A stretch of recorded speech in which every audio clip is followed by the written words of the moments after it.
Let's take a look at an original SPICE quotient content product, as we mentioned we would do. SPICE is actually an economic framework that stands for sector, policy, investment, consumption, and entrepreneurship.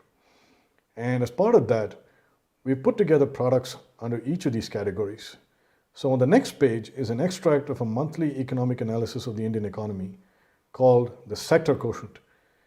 You can also access this piece on our website on the link mentioned below.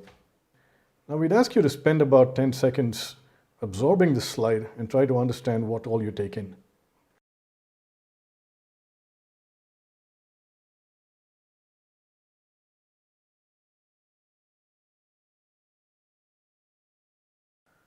Did you have a good look at the product? Did you like it? And did you have an opportunity to jot down your findings and observations around the design of this particular report or anything else that you found interesting? Well, let me walk you through it. So when we look at this particular product, the Sector Quotient, we start with the maroon bar at the top. So you see the section where it's saying the Sector Quotient is 84%. Now that's the final output of the report, what it actually means to the viewer. But what drove that 84%? What was the logic behind how we scored it? That's where you come down to the next level, which is the framework.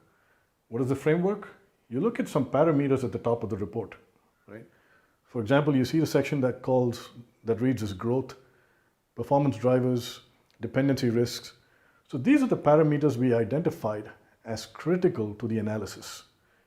Now the next step you see is what you see in those little red boxes below, where we've actually scored each of these frameworks in the report.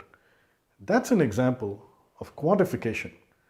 So it's all well and good to identify some points of analysis, but ultimately if you were to score something on a certain scale, what would that be? And that's what we tried to do.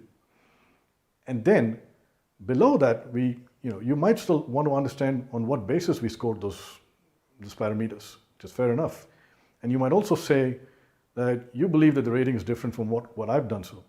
And that's always an important aspect of synthesis because there's a lot of inference and judgment involved and it's very personal.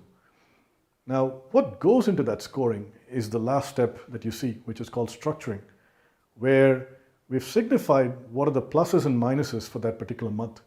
So you see, for example, under growth, we've talked about what were the highlights in that particular month and what didn't work for growth in that particular month.